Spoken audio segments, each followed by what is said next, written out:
Let me tell you something that can change the way you see this entire situation right now. When someone pulls away, when they shut down, when they hesitate, your mind wants to jump to one conclusion: I'm not enough. But listen to me carefully. That is not what's happening here. What this really means is that they want you badly, and they are terrified of that truth. You see, an avoidant doesn't run from people they feel nothing for. They don't fight emotions that don't matter.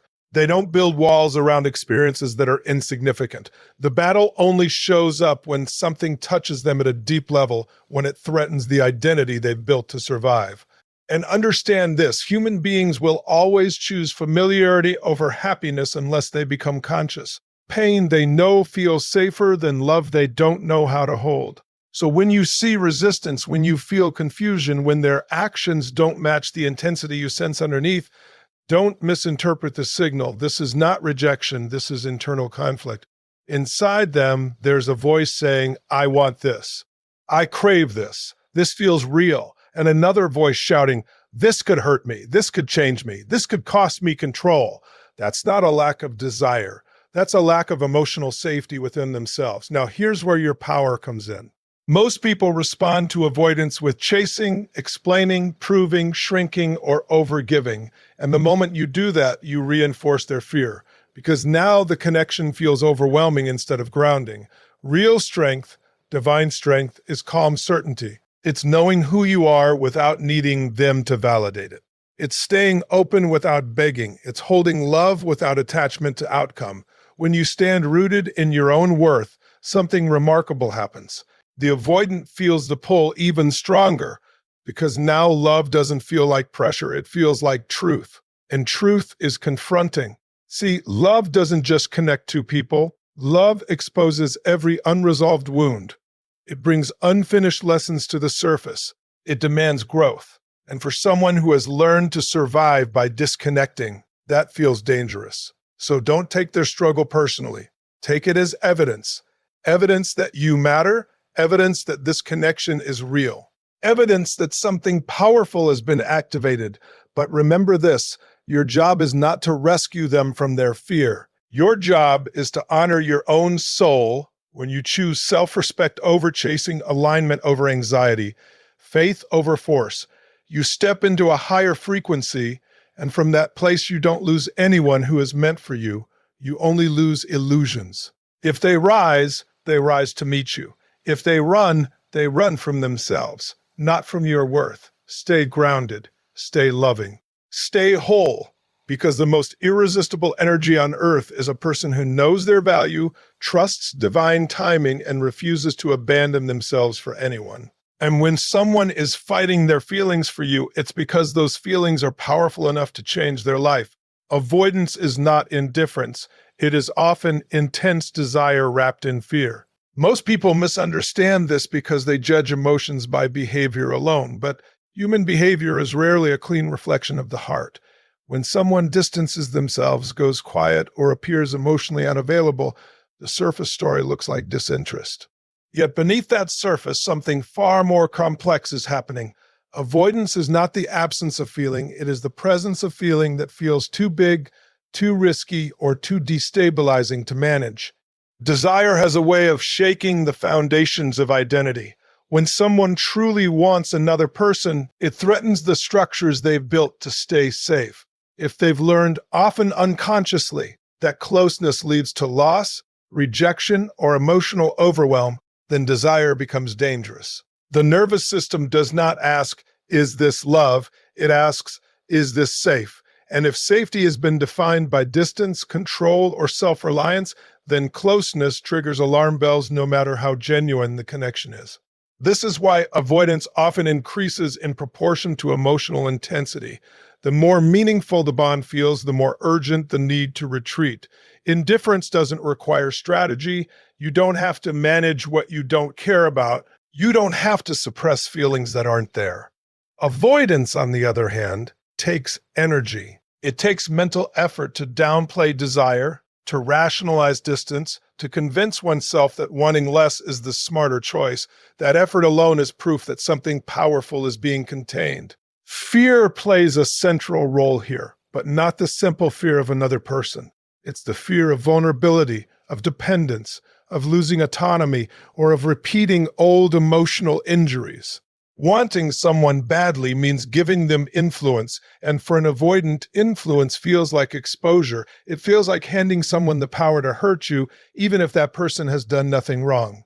So the system responds by pulling back, not because the desire is weak, but because it feels uncontrollable. There is also a deeper layer. Desire challenges self-concept. If someone has built their identity around independence, emotional toughness, or not needing anyone, then wanting another person creates internal contradiction. The mind tries to restore balance by suppressing the desire rather than updating the identity. Avoidance becomes a way to preserve the familiar self, even at the cost of genuine connection. In this way, avoidance is less about the person and more about maintaining psychological equilibrium. This internal struggle often produces mixed signals: warmth followed by coldness, closeness followed by silence. These shifts aren't manipulation. They are emotional whiplash. One moment, desire breaks through defenses. The next, fear slams the door shut. To the outside observer, this looks confusing or even hurtful. Inside, it feels like being pulled in two opposite directions by equal force. Understanding this changes the narrative.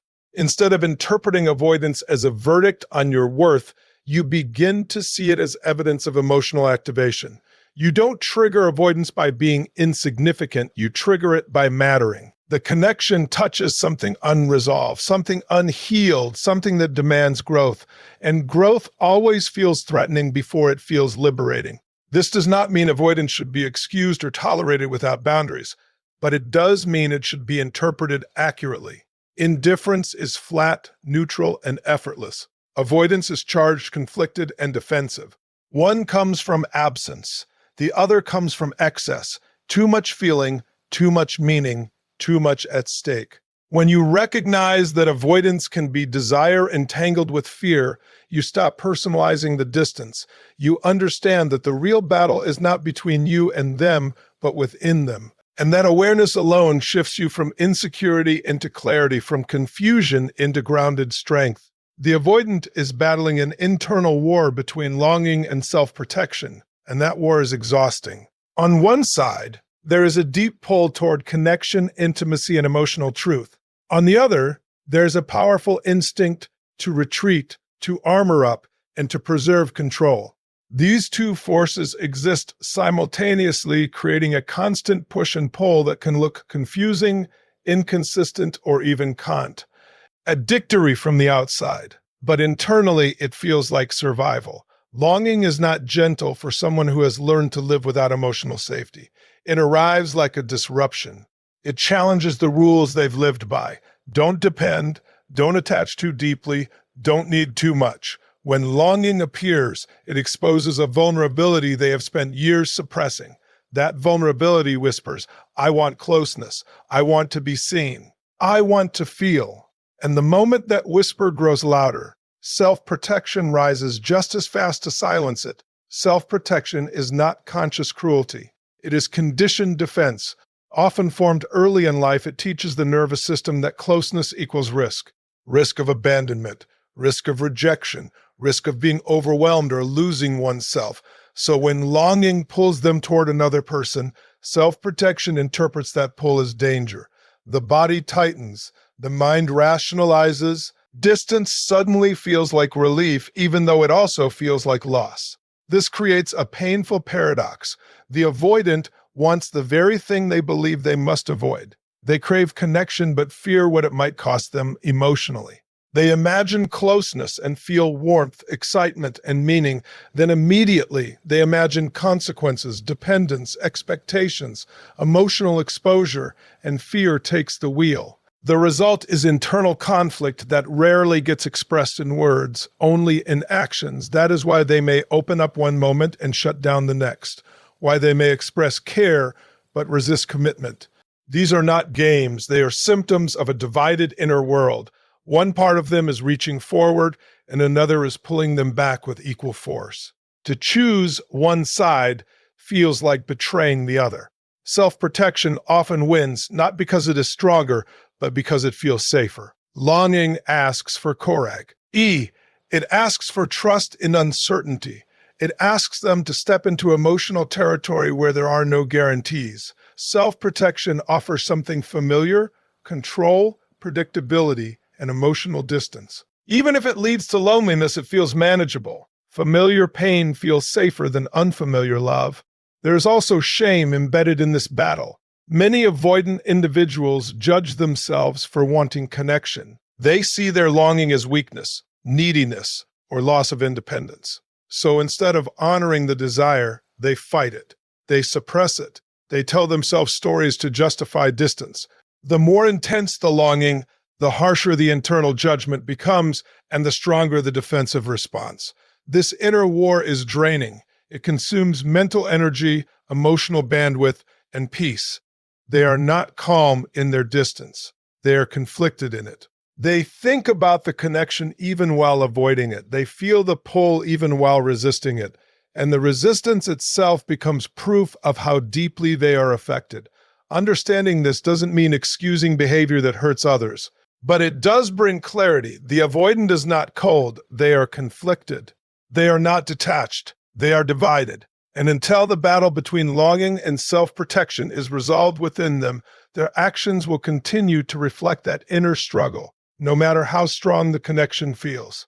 Emotional distance can be a survival strategy learned from past pain, not a personality flaw or a lack of capacity for love. Long before it becomes a pattern in adult relationships, distance is often formed as an intelligent response to environments where closeness was unsafe, inconsistent, or overwhelming. The nervous system learns faster than the mind, and once it learns that intimacy leads to pain, it will prioritize protection over connection every time. For many people, distance was once the only way to survive. It may have been a response to caregivers who were unpredictable, emotionally unavailable, critical, or intrusive. In those early moments, the system learned a simple equation: closeness equals discomfort, disappointment, or loss. Distance, on the other hand, meant stability. It meant fewer emotional shocks, fewer unmet needs, fewer moments of vulnerability that went unanswered. Over time, that distance stopped being a choice and became an automatic response. What makes this especially complex is that the strategy works, at least temporarily. Emotional distance reduces anxiety. It restores a sense of control. It prevents emotional overload. So the brain stores it as a successful solution. The problem is that what once protected the child eventually limits the adult.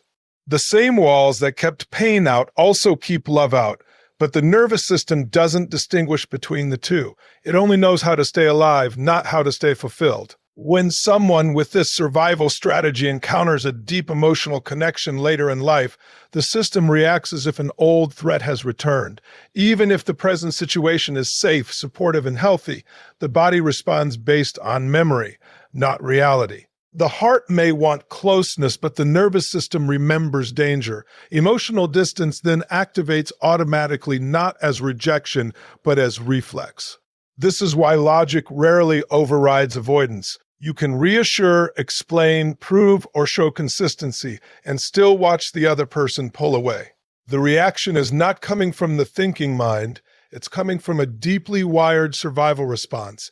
In moments of emotional intensity, the body takes over. Distance becomes regulation. Withdrawal becomes grounding. Silence becomes safety. Another layer of this survival strategy is self-reliance. Emotional distance often goes hand in hand. Why? The belief that needing others is risky. Many avoidant individuals learned early that depending on someone led to disappointment. So they trained themselves not to need, not to ask, not to lean. Over time, independence becomes identity. Emotional distance becomes strength in their self-image, even when it costs them intimacy. This strategy also creates confusion for the person using it. On the surface, distance feels calming. Underneath, it creates loneliness. They may not consciously connect the two, but the longing for connection doesn't disappear just because it's suppressed. It goes underground. It shows up as restlessness, dissatisfaction, or a sense that something is missing, even when everything seems fine. When love or deep connection appears, it threatens to dismantle the survival system they've relied on for years. Letting someone close, would mean unlearning what once kept them safe. It would mean risking old pain in a new form. Emotional distance, then, is not about the other person being wrong or unworthy. It's about the system trying to prevent re-injury. Understanding emotional distance as a survival strategy shifts the narrative entirely. It stops framing the avoidant as uncaring or emotionally shallow. Instead, it reveals a history of adaptation. Someone who learned to survive by disconnecting is not broken. They are highly conditioned. Their distance is not the absence of love, but the presence of unresolved pain. This perspective also clarifies why emotional closeness feels so threatening to them. It doesn't just ask for vulnerability. It asks them to rewrite their internal rules for safety. And rewriting survival rules takes time, awareness, and immense courage. Until that happens, emotional distance will continue to feel like the safest place they know, even when it's no longer the place they truly want to be. The stronger the connection feels, the stronger the urge to retreat, and this is one of the most misunderstood dynamics in emotionally avoidant behavior. Most people assume that closeness naturally creates security, but for someone with avoidant conditioning, closeness activates threat. Emotional intensity does not feel grounding to them. It feels destabilizing. The moment a bond begins to matter deeply, their internal alarm system turns on. This reaction is rooted in how the nervous system associates emotional significance with risk. When a connection is casual or surface level, there is little to lose. Expectations are low, vulnerability is minimal, and emotional exposure is limited. But when a connection deepens, when there is chemistry, emotional resonance, and a sense of meaning, the stakes rise. Suddenly, there is something to protect, and that protection often takes the form of distance. Deep connection challenges emotional control. It introduces unpredictability, and unpredictability feels unsafe to someone who has learned to regulate themselves through independence and emotional containment. The more they care, the less control they feel. That loss of control is not thrilling for them, it's frightening. Retreat then becomes a way to regain emotional balance, even if it contradicts what they consciously want. There is also the fear of emotional dependency. A strong connection awakens the possibility of needing someone else, and for an avoidant, need is associated with vulnerability and weakness. The idea of relying on another person emotionally or psychologically threatens their sense of autonomy. So when the bond intensifies, their instinct is to create space, not because they don't value the connection, but because they fear becoming consumed by it. This is why withdrawal often appears right after moments of closeness. Intimate conversations, emotional openness, or shared vulnerability can be followed by sudden distance. The closeness activates desire, but it also triggers fear. Once the interaction ends, the nervous system tries to recalibrate by pulling away. From the outside, this looks inconsistent. Internally, it feels like self-regulation. Another layer is the fear of loss. The deeper the connection, the greater the potential pain if it ends. Avoidant individuals often cope with this by preemptive distancing. If they don't fully lean in, they believe they won't be as hurt later. This creates the illusion of emotional control, even though it also prevents the full experience of intimacy. Retreat becomes a way to limit future pain by restricting present closeness. Paradoxically, the connection itself and feel overwhelming because it touches unmet emotional needs. Strong bonds awaken parts of them that have been dormant, desires for closeness, comfort, and understanding. Those desires can feel foreign and destabilizing. Rather than integrating them, the avoidance system attempts to shut them down. Distance then acts as a buffer against emotional overload. This dynamic can be especially painful for the other person, who naturally interprets retreat as rejection. But in reality, the retreat is proportional to the intensity of the connection. The more meaningful it feels, the more urgent the internal need to create space. Indifference does not trigger withdrawal. Significance does. Understanding this pattern reframes the behavior. It reveals that the urge to retreat is not a lack of connection, but a reaction to its depth. The avoidant is not moving away because the bond is weak. They are pulling back because it is powerful enough to disrupt their emotional equilibrium. Their resistance reveals how deeply they are affected, not how little they care, and this distinction changes everything. Resistance is often misread as disinterest because it shows up as hesitation, withdrawal, or emotional rigidity. But resistance only forms in response to pressure, and emotional pressure only exists when something matters. You do not resist what is irrelevant. You resist what has the power to move you, change you, or expose you. When someone truly doesn't care, their behavior is simple. There is no internal struggle, no back and forth, no emotional tension. They disengage cleanly and without much thought. Resistance, on the other hand, is charged. It carries emotional weight. It shows up as mixed signals, overthinking, rationalizing, and internal debate. All of this effort points to one truth. The connection has significance. Resistance is the mind and nervous system attempting to slow down or block an emotional experience that feels too intense or threatening. The deeper the emotional impact, the stronger the resistance tends to be. This is why avoidant individuals often resist precisely at the moments when the bond is deepening, when intimacy, commitment, or emotional honesty is on the table. The resistance is not against the person. It is against the emotional vulnerability the connection demands. There is also a protective intelligence in resistance. It is the system saying, this feels important, and I don't know how to handle it safely.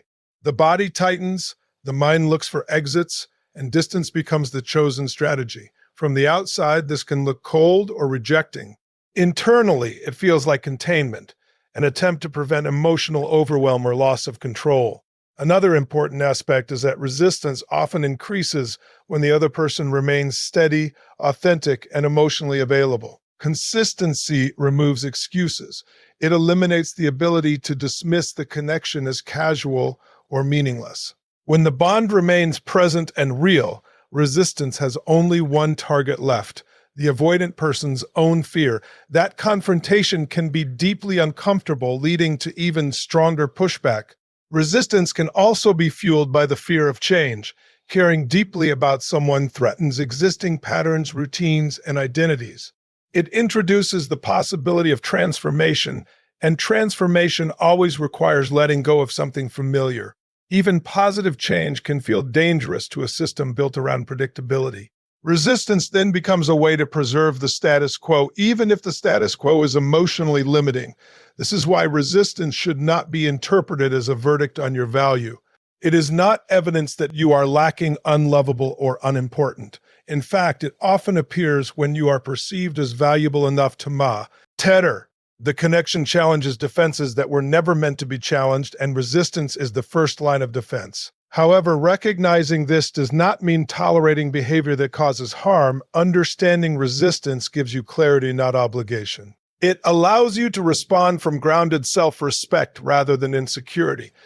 You can see the truth of the situation without trying to fix it, force it, or prove yourself worthy. Resistance is the sound of an inner system straining against change.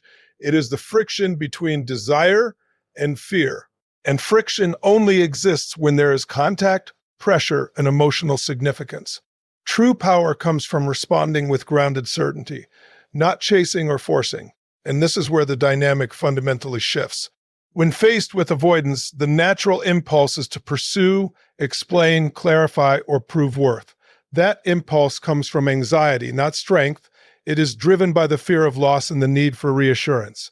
But chasing does not create safety. It creates pressure. And pressure is exactly what fuels avoidance. Grounded certainty is different. It is the energy of someone who knows who they are, what they bring, and what they deserve, without needing immediate validation from another person. It is calm, stable, and self-contained. When you respond from this place, you remove the emotional tug-of-war. You stop feeding the push-pull cycle. Instead of reacting to distance with urgency, you meet it with steadiness. Avoidance systems are highly sensitive to pressure. They interpret pursuit as expectation and expectation as loss of autonomy. When someone chases, the avoidant nervous system feels cornered. Even if the pursuit is loving, it can register as overwhelming. Grounded certainty, on the other hand, creates space without withdrawal. It says, I am open, but I am not desperate. I am present, but I am not chasing. T. Hat balance feels unfamiliar but deeply regulating. Responding with certainty also means trusting reality rather than trying to control it. Forcing clarity, commitment, or emotional expression before someone is ready often backfires. It doesn't resolve fear, it intensifies it. Certainty allows things to unfold naturally. It honors timing. It recognizes that genuine connection cannot be coerced. It must be chosen freely. There is also a profound self-respect in grounded responses. You are no longer negotiating your worth through effort. You are not over-explaining, over-giving, or over-functioning to keep someone close. Instead, you hold your boundaries calmly. You remain emotionally available without abandoning yourself. This communicates value more powerfully than any words ever could. Grounded certainty shifts the emotional power dynamic, not through manipulation, but through alignment. When you stop chasing, the avoidant loses the external pressure they were reacting to. What remains is their internal experience. If desire is real, it has space to surface. If it is not, clarity arrives without chaos. Either way, you are no longer entangled in uncertainty. This approach also protects your nervous system. Chasing keeps you in a heightened state of anxiety, constantly monitoring signs, waiting for responses, and interpreting silence. Certainty brings you back into your body. It anchors you in the present moment. It reminds you that your peace does not depend on someone else's readiness. Importantly, grounded certainty is not coldness or emotional withdrawal. It is not a tactic to provoke pursuit. It is a state of inner alignment. You remain kind, open, and authentic. You simply refuse to abandon your center to manage someone else's fear. This energy is deeply felt. Even if it is not consciously recognized, it communicates safety, maturity, and emotional leadership. 4. An avoidant, this can be transformative. Pressure confirms their fear. Certainty challenges it. It shows them that closeness does not require chaos, loss of self, or emotional overwhelm. Ultimately, grounded certainty places you in integrity with yourself. You stop trying to earn connection and start embodying it. And from that place, whatever unfolds does so with clarity, dignity, and emotional truth. Thank you for your presence, your openness, and the energy you brought into this space. Goodbye for now. May clarity, strength, and peace guide you forward.